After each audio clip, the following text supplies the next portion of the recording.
Quero ler com os irmãos, 2 Samuel, capítulo 6, somente 2 versículos, para a nossa meditação.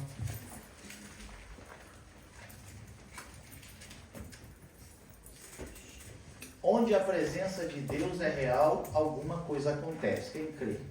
Amém. Amém?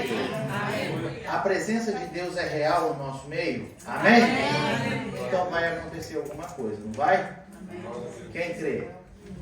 Amém? Bênção pura.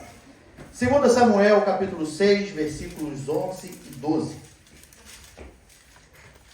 Diz assim: E ficou a arca do Senhor em casa de Obed-edom, o geteu, 3 meses, e abençoou o Senhor a Obed-edom e a toda a sua casa.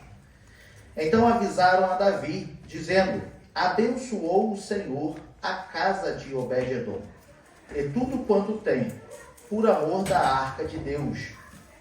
Foi, pois, Davi e trouxe a arca de Deus para cima da casa de Obed-edom, a cidade, ou para a cidade de Davi, com alegria. Amém? Amados, aonde a presença de Deus está, alguma coisa acontece. Aonde a presença de Deus chega, o mal tem que sair. Não, fecha a porta, por gentileza. Não há como o mal continuar presente quando a presença de Deus está naquele lugar. Aqui nesse capítulo, nós vemos Davi trazendo a arca para Jerusalém. A arca do concerto, a arca da aliança, a presença de Deus. Nós vemos que ele vai buscar a arca e ele simplesmente pega a arca e coloca em cima de uma carroça, em cima de um carro de bois, que é assim que a Bíblia diz, e começa a conduzir. Só que no meio do caminho, os bois ali tropeçam, passam em buracos, a arca ameaça cair de cima do carro. Então vem usar um homem para escorar a arca, e quando estende a mão, é morto. E quando isso acontece, em outras palavras, Davi fala assim: para tudo. Parou, para o carro aí, parou. Stop. Tem alguma coisa de errado. E hoje eu quero falar sobre isso. Reverência. Reverência diante da presença de Deus. Nós vemos, como exemplo, ao acontecido com Davi, que Davi, ele põe a arca segundo os seus olhos, né? Vou trazer a presença de Deus para a capital, e ali vai ser a cidade de Davi, porque vai ter a presença do Deus Altíssimo. E ele simplesmente desce, vai buscar a arca com o seu exército, com seus homens escolhidos. Você pode ler todo o capítulo em casa para você entender melhor. E ele põe a arca, como a gente disse, e morte acontece. Porque não se deu a devida atenção àquilo que ele estava fazendo. Não se deu a devida atenção naquilo que estava acontecendo. Eu posso te dizer que é como as pessoas que esquecem que são templos do Espírito Santo. Nós lemos hoje pela manhã, em 1 Coríntios, o apóstolo Paulo falando: não sabeis vós que o Espírito de Deus habita em vós? pessoas templo do Espírito Santo. É como se Davi tivesse, né, a intenção do seu coração era das melhores. Mas a sua atitude, a forma como ele resolveu fazer, estava equivocada. Nós vemos que quando eles resolvem deixar, então, a arca na casa de Obed-edom, durante 3 meses, a Bíblia vem dizer que a presença do Senhor estava na casa de Obed-edom, e a casa de Obed-edom foi abençoado. E quando a Bíblia não me dá esses detalhes, mas me permite imaginar que foi abençoado de uma tão forma que chamou a atenção das outras pessoas. A Bíblia não diz em que exatamente ele foi abençoado. Então eu não posso aqui dizer. Mas eu posso te dizer que a bênção foi tão grande que as outras pessoas puderam ver que ele estava sendo abençoado. Portanto, a Bíblia vem nos dizer, no versículo 12, que chega, então avisaram a Davi dizendo, abençoou o Senhor a casa de Obed-edom e tudo quanto tem, por amor à arca de Deus. Quando Obed-edom recebe em sua casa a presença de Deus, me permite imaginar, de acordo com Levítico, de acordo com Deuteronômios, me permite imaginar que ali na casa de Obed-edom, ele deu a devida reverência à presença de Deus. Porque senão, não seria digno de receber a presença de Deus. A arca. Não seria digno. Então, quando eu leio no versículo 12, que o Senhor abençoou a ele e a tudo quanto tem, por amor da arca de Deus, me permite imaginar que houve na casa de Obed-edom a devida reverência para com aquilo que ali estava. Houve-se a devida reverência para com o que ele estava recebendo em sua casa. Aonde a presença de Deus chega e nós a respeitamos, a reverenciamos, aí sim algo acontece em nossas vidas.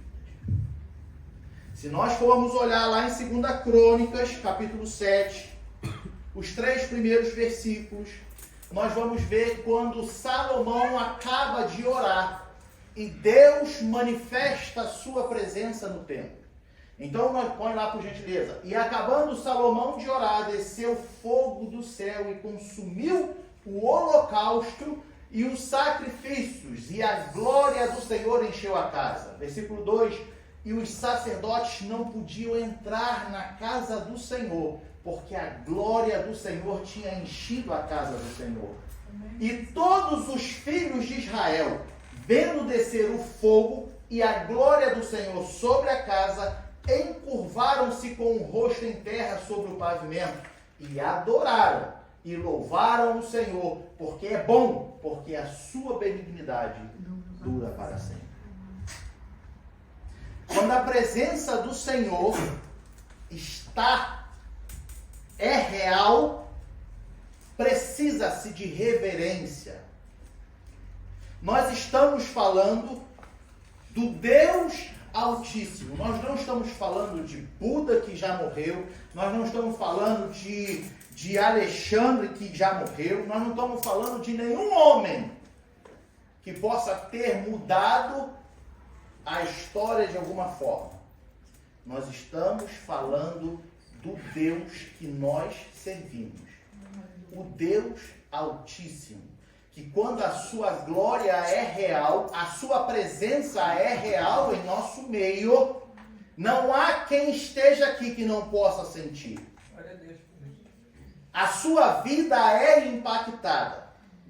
A sua vida é transformada. mas é necessário mostrar a devida reverência.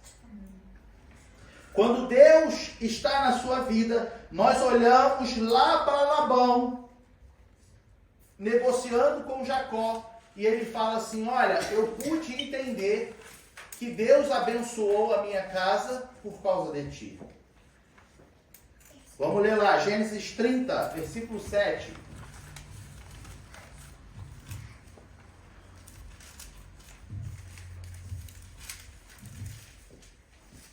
Gênesis 37. Peraí. Eu não anotei errado.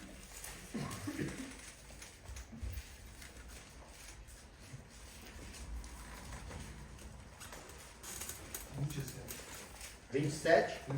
30, 27, perdão. 30, 27. 27, isso aí, perdão. Então lhe disse Labão: se agora tenho achado graça aos teus olhos, fica comigo. Aí na minha Bíblia está escrito assim: tenho experimentado. Esse tenho experimentado em hebraico é o mesmo que tenho adivinhado. Ó, eu descobri que o Senhor me abençoou por amor de ti. Quando a presença de Deus ela é real sobre a tua vida, aonde você está, você se torna bênção na vida dos outros. Quando a presença de Deus é real na sua vida, a sua vida se torna bênção na vida dos outros. Capítulo 39,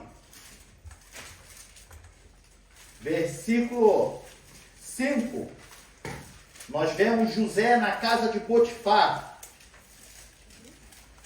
E diz assim: e aconteceu que, desde que o puseram sobre a sua casa e sobre tudo que tinha, o Senhor abençoou a casa do egípcio por amor de José. E a bênção do Senhor foi sobre tudo o que tinha na casa e no campo. Quando a presença de Deus ela é real sobre a sua vida, quando ela é real no meio da congregação, como nós falamos aqui, nosso presbítero, alguma coisa acontece. Só que precisa ser de reverência. Precisa-se de reverência. Por que eu estou batendo nesse ponto, amado? Já é um assunto que não é a primeira vez que eu trato disso, principalmente no culto de Santa Ceia. Mas, infelizmente, há muitos irmãos que entram por essa porta e não entendem o que estão fazendo aqui. O que está acontecendo aqui. Há muitos irmãos que não conseguem enxergar que esse momento de 60 minutos, 120 minutos, é um culto em adoração a Deus. Nós vimos, quando Salomão acaba de orar, que a presença de Deus se manifesta, e os sacerdotes e o povo, vendo a glória de Deus sobre a casa, eles se lançam com o rosto no pó e adoram. Reverência. Reverência. Há muitos que entram por essa porta, não estou generalizando, mas há muitos que entram por essa porta sem entender a devida reverência que deve ter. Anda na hora da palavra. Está sendo lido a palavra de Deus, entra de qualquer maneira, anda de qualquer maneira dentro da igreja. Eu entendo que quando está chovendo, a gente infelizmente não tem ainda uma cobertura que dê para você aguardar lá fora. Só que o problema é que a pessoa entra por essa porta, ao invés dela ser o mais discreto possível, Ela fala assim, Pai Senhor, meu irmão, Pai Senhor, Pai Senhor, Pai Senhor, Pai Senhor. Que quem está aqui na frente sabe o quão difícil é manter o foco, é ou não é? Quem está aqui na frente sabe o quão difícil é você ignorar a pessoa que está entrando. E isso pode ser no meio da meditação.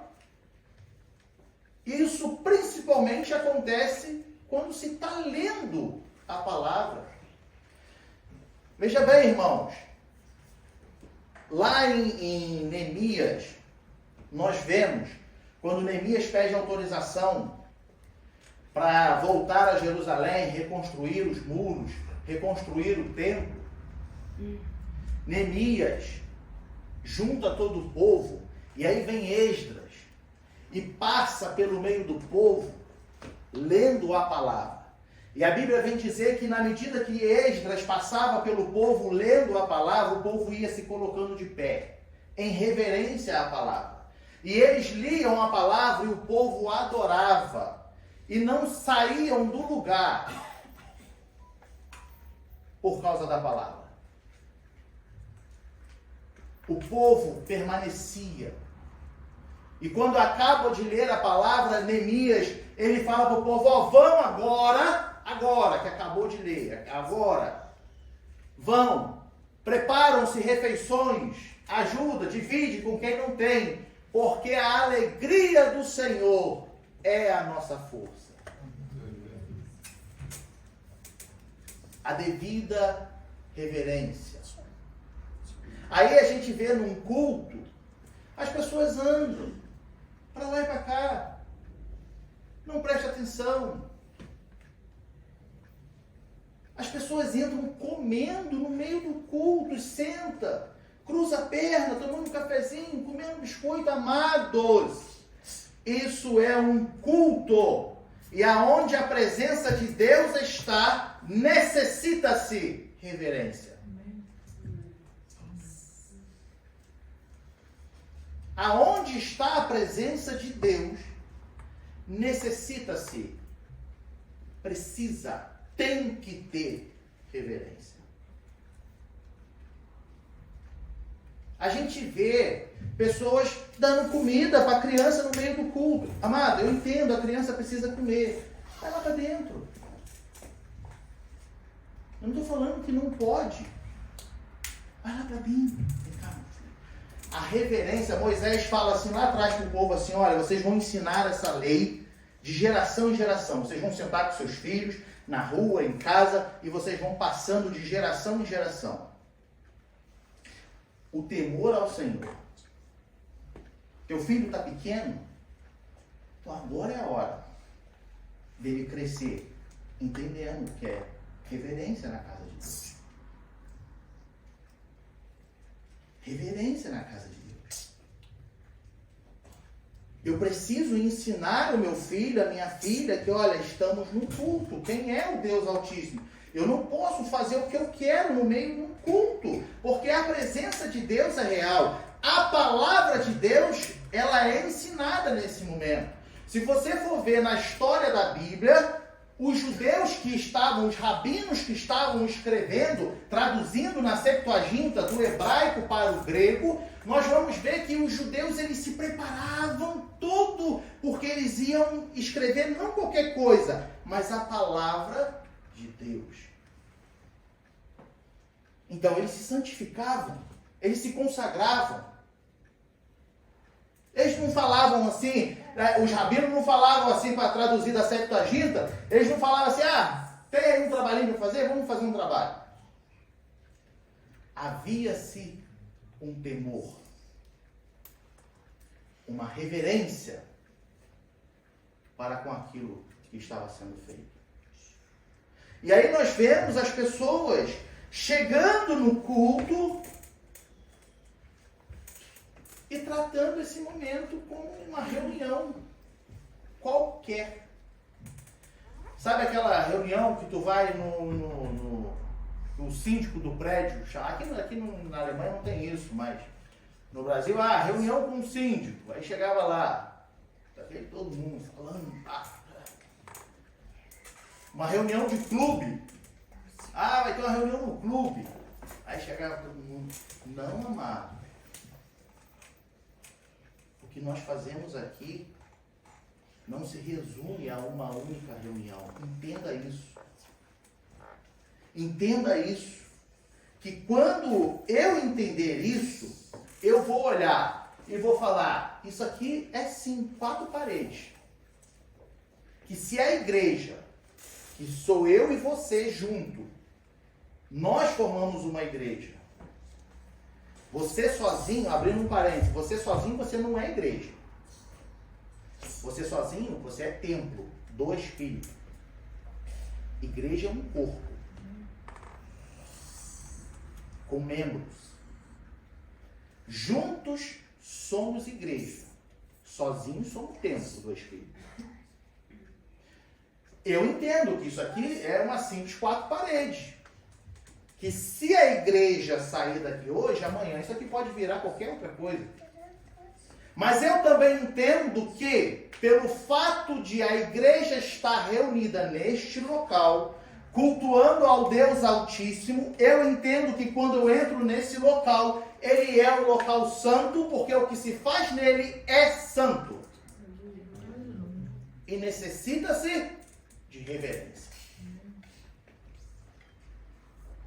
Quando eu entendo isso, sabe o que acontece? Eu começo a me preparar para vir para a igreja, para vir ao culto. Eu começo na segunda-feira orando a Deus pelo culto de domingo. Eu começo na segunda-feira fazendo um propósito com Deus. Quando posso jejuar, você jejua. Hoje eu posso jejuar.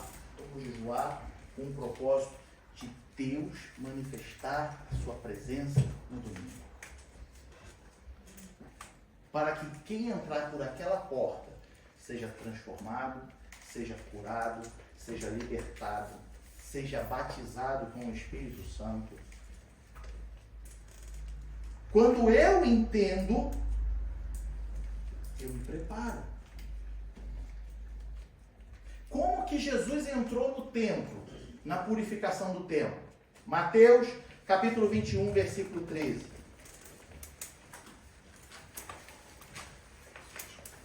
Olha o que Jesus fala. Mateus 21, 13.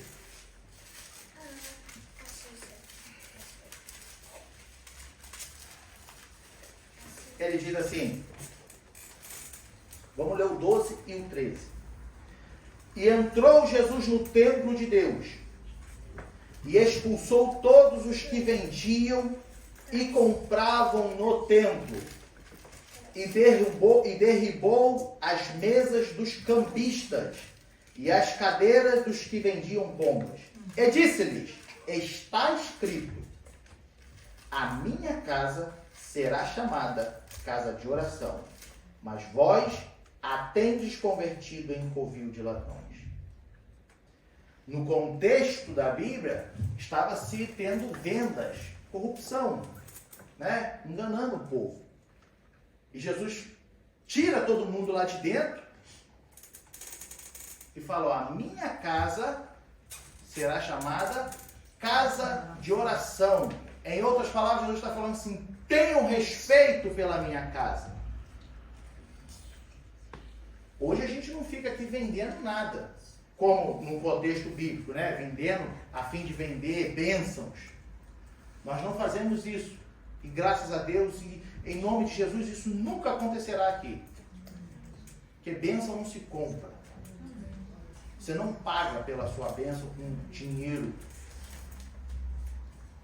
Mas no nosso contexto em reverência, Jesus expulsou eles, os cambistas de dentro do templo, porque não se tinha reverência. E Jesus fala assim, olha, isso aqui não é para isso. Tenham respeito. A minha casa é casa de oração. E não restaurante, para você entrar comendo. Não cinema, que você senta, cruza a perna, comendo, pá, e vendo TV. Não é um clube social que você vem, senta e enquanto está se pregando, enquanto está ensinando a palavra, você está batendo papo. É isso que Jesus está falando para nós. A minha casa será chamada casa de oração, aonde enfermos serão curados, aonde endemoniados serão libertos, aonde a opressão vai sair, aonde haverá libertação, transformação, salvação, arrependimento de pecados, e o nome do Senhor será glorificado, e o reino dos céus será expandido, porque a palavra alcançará os corações. Mas é preciso reverência. Vamos voltar para o nosso texto base, 2 Samuel capítulo 6.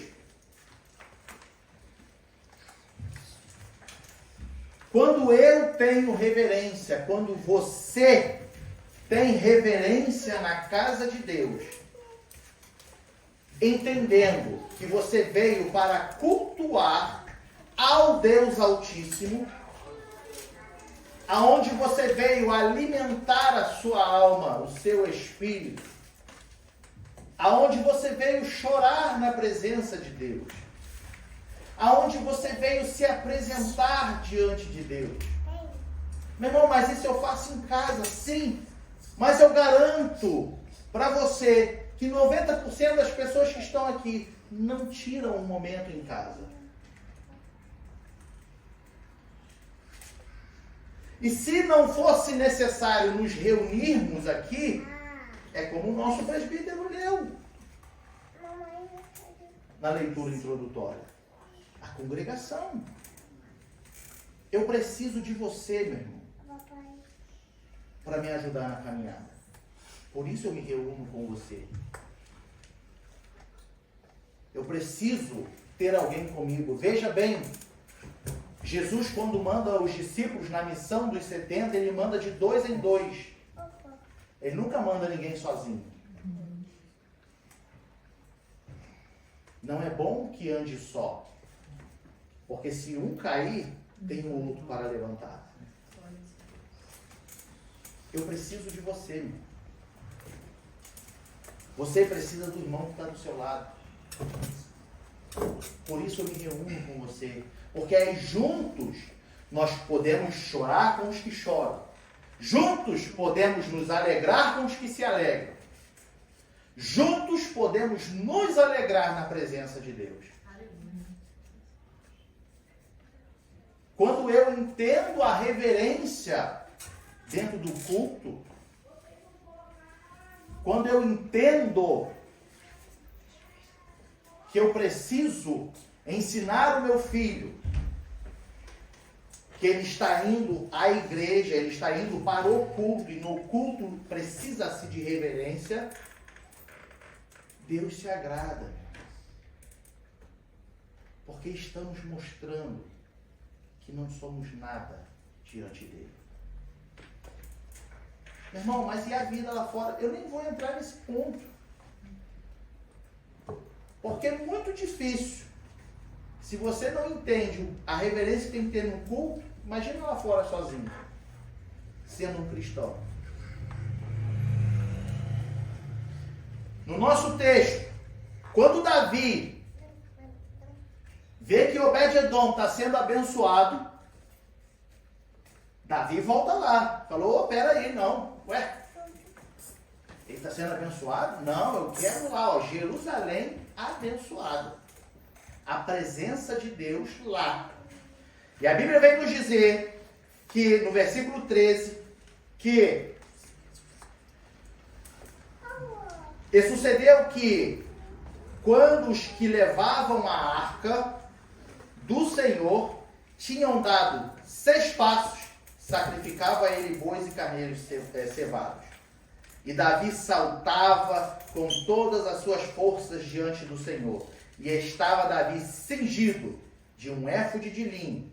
Assim, subindo, levavam Davi e todo Israel a arca do Senhor com júbilo e ao som das trombetas. Quando Davi viu que, não, peraí, gente, nós tivemos aí a morte desnecessária. Deixa a arca aí que eu preciso pensar o que eu vou fazer. Deixa aí, Obed-edom, fica aí. Aí, 3 meses depois, Davi, Deus está abençoando lá o Obed-edom, Davi.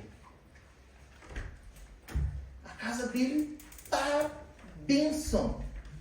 Dá para ver. Eu vou fazer aqui uma alegoria, não está na Bíblia, uma alegoria. Davi, os pastos dele estavam secos. Vai lá ver agora como é que está.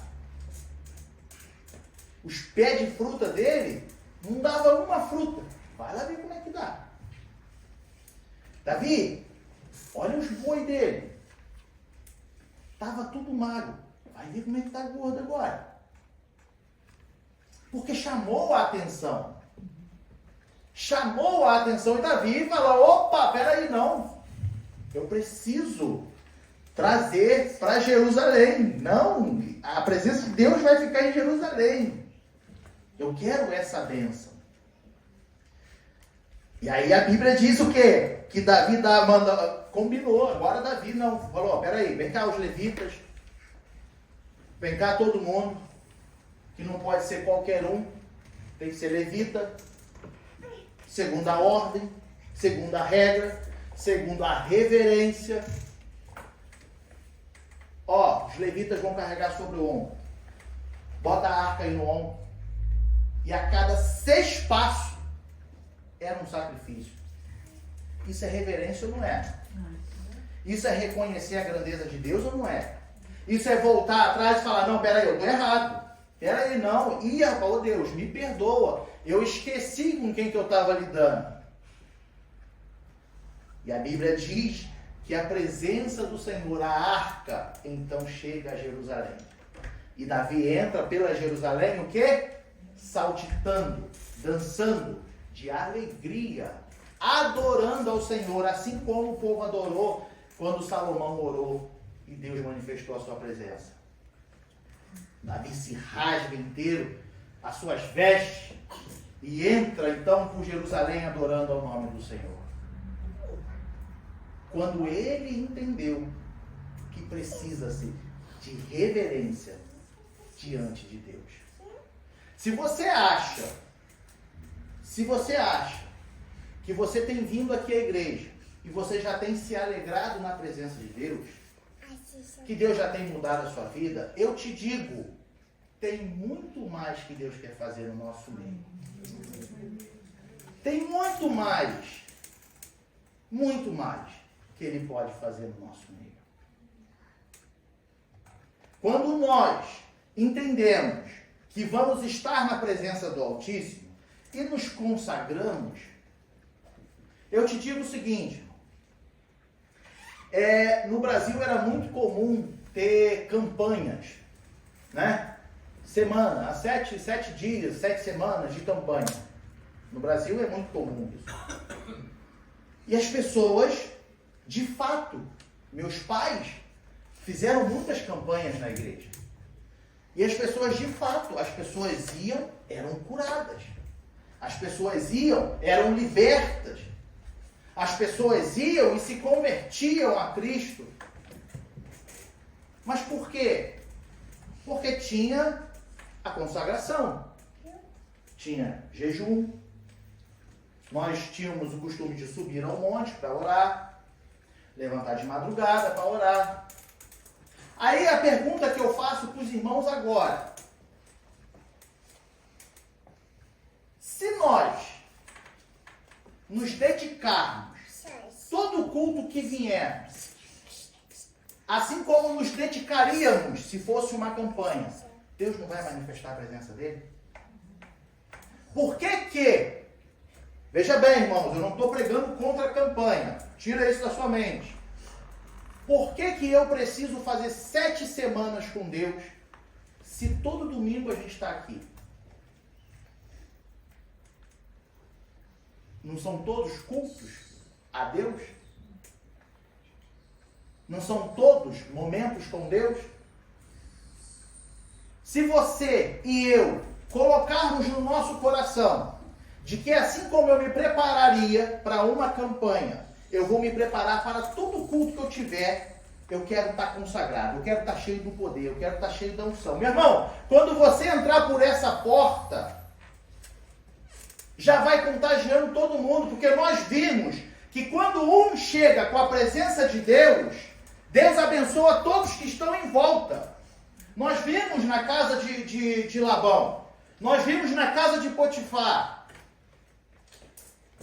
Aí vai entrar um incrédulo aqui e ele vai ser abençoado através da tua vida. Porque você vai estar cheio do poder. Porque você vai estar cheio do Espírito Santo. E então a gente cai, a gente chega na mesma conclusão. Haveremos, ou teremos, libertação, teremos cura, teremos salvação, teremos renovação, revestimento de poder. E o nome do Senhor vai ser glorificado em nosso meio. Venha para o culto entendendo, amado, entendendo que você não está vindo para uma reuniãozinha. Ah, vou lá na igreja. Ah, eu vou dar uma passadinha lá na igreja, domingo. Domingo é dia de culto? Ah, então eu vou dar uma passadinha lá na igreja. Amado, eu entendo que você, sei lá, está viajando, está passeando, né? E aí não tem uma igreja, vou lá visitar a igreja. Não, eu estou falando para você que é, como foi falado na leitura introdutória, membro de uma congregação. Como você serve a Deus? Nós vimos aqui na leitura introdutória. Que tipo de membro você é? Que tipo de irmão que você é? Se é aquele que vem, tá. Se é aquele que até trabalha, mas não cultua. Ou você é aquele que senta e come com todos. É aquele que senta e compartilha com todos. Às vezes a pessoa que está sentada do seu lado, ela só está precisando de um abraço seu. Mas aí a tua cabeça está em sair daqui, ir lá não sei para onde, pregar e profetizar e fazer isso e fazer aquilo. E a pessoa que está do seu lado está precisando de um abraço seu. Mas como fazer isso? Como enxergar isso? Se eu não enxergo isso aqui como um culto. Ah, isso aqui é só uma reunião. Isso aqui, ó, é só uma mesa de vidro, né? Onde acontece uma palestra. Não, amados. Isso aqui é um culto, onde é ensinado a palavra de Deus. Isso aqui é uma igreja, onde nós cultuamos ao Deus Altíssimo. Aonde necessita-se de reverência total. Respeito pela presença do Altíssimo. Então, eu vou fazer de tudo para não atrapalhar o culto ao Senhor. Eu vou fazer de tudo para não tirar o meu irmão da concentração que ele está em Deus. Quando você entrar por essa porta, não tem como esperar lá fora, entra. As pessoas largam a porta bate, faz um barulhão, aí a pessoa diz, desculpa, e aí já dispersou todo mundo. Eu vejo aqui, não são todos, mas quando a gente dobra o joelho para orar, tem muita gente, são 10 minutos de oração. Hoje foi 5, mas são 10 minutos. A pessoa não ora, senta na cadeira, começa a brincar com o filho, começa a conversar com quem está do lado. Pega o celular e fica mexendo no celular. Meus irmãos, como é que nós vamos ver a manifestação de Deus no nosso meio? Como? Que queremos sentir, provar de tudo que Deus tem para nos dar. Se tu está conformado com o que você já recebe aqui durante os cultos, eu te digo, eu não estou. Eu quero mais de Deus. Eu quero mais, cada vez mais, mais. Deus, eu quero mais. Deus, manda mais. Deus, eu quero mais, eu quero mais. Mas como? Se para eu dobrar o meu joelho e orar, falar com Deus, mas eu não sei o que eu vou falar com Deus, agradece. Adora. Qual é a dificuldade em agradecer, em adorar? Será que teu orgulho, teu ego é tão alto que tu não consegue agradecer a Deus por estar vivo? Por ter aberto os olhos hoje de manhã? Por ter uma cama que você pode levantar, enquanto muitos dormem na rua? Por ter um pãozinho, um cafezinho de manhã para comer, antes de vir para o culto? Será que isso não é o suficiente para você falar, Deus, muito obrigado, Pai? Porque pode ser simples, mas eu tenho. E se eu tenho, porque o Senhor me sustenta. Qual é a sua dificuldade? Aí eu olho, às vezes eu estou orando, eu levanto. E aí eu vejo, senta um, senta outro. Se for sentar para continuar orando, isso não importa. O ato de dobrarmos o joelho é simplesmente um ato de humildade diante de Deus. Mas a sinceridade do teu coração é mais importante para Deus. Então eu dobro o meu joelho justamente para evitar qualquer distração do meu lado. Eu fecho meus olhos para orar justamente para eu não ficar me distraindo com as coisas que estão acontecendo. Aí as pessoas não oram e acaba atrapalhando quem está orando. Se pedir para orar, fica aquele silêncio na igreja. Tu não escuta a oração de ninguém. Aí tu não sabe se a pessoa está orando, se a pessoa está dormindo, se a pessoa está pensando na vida. Irmão, é para orar. Aí quando tu escuta um falatóriozinho, tu acha, não, tem alguém orando aí, tem orando em voz alta. Tu vai olhar, a pessoa está sentada, conversando com fulano, esse cano está do lado. Amados, reverência na casa de Deus. Preste atenção nisso. Ah, porque eu vou para a igreja e eu não sinto nada, presbítero. Não sinto nada. Chego na igreja, ouço lá a palavra, escola dominical, não entendo nada da escola dominical. Passo o culto, vem a mensagem, vou embora. Tá. Gastei no meu dia 4 horas. Claro. Você não entende o que você está fazendo aqui? Ou não quer entender? Bota isso no teu coração. Ó. Vem pro culto. Mas vem cultuar. Né? Fulano, esse cano quer puxar assunto. Aqui, eu estou cultuando. Agora não. Depois do culto a gente conversa. Não fala comigo. É para orar comigo? É orar que tu quer comigo? Não. Então tá, depois a gente conversa. Depois a gente fala. Agora abre a tua boca, glorifica ao Senhor, adora o nome do Senhor, se entrega na presença de Deus, se quebranta na presença de Deus, porque Ele é real em nosso meio. O Espírito de Deus está aqui, e se o Espírito está aqui, Ele está presente.